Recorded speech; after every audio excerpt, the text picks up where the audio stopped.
I am the Tofu Golem. Please enjoy the video. In this video, I will explain how to make delicious steak quesadillas at home. First, gather all your ingredients, including your chosen steak, tortillas, cheese, and any desired toppings like peppers or onions. Flank or skirt steak are excellent choices for their flavor and tenderness. Make sure to have your fillings prepped and ready to go before you begin cooking. This makes the process much smoother. We'll be using 8-inch flour tortillas for a perfect quesadilla size.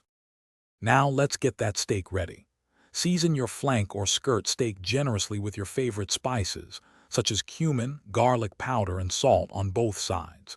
Heat a large skillet over medium-high heat and cook the steak for about 4 to 8 minutes per side, depending on your desired doneness. Once cooked, remove the steak and let it rest for a few minutes. This is crucial for juicy results. Then, slice it thinly against the grain to ensure every bite is tender. Time to assemble our delicious quesadillas. Place one flour tortilla in a warm skillet over medium heat. Sprinkle a generous layer of shredded cheese, like Monterey Jack or cheddar, over 1/2 of the tortilla. Then, add your thinly sliced steak and any other fillings, such as sautéed onions or peppers. Top with a bit more cheese. You can either place another tortilla on top or fold the existing one in half. Cook until both sides are golden brown, and the cheese is perfectly melted and gooey. Once your quesadillas are perfectly golden and cheesy, carefully remove them from the pan. Slice each one into easy-to-eat wedges.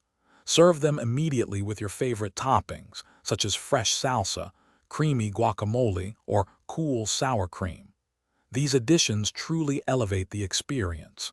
Don't forget to check the description below for a link to a fantastic book that can truly change how you think about money, along with other great deals and resources to help you in the kitchen. Enjoy your incredible homemade steak quesadillas.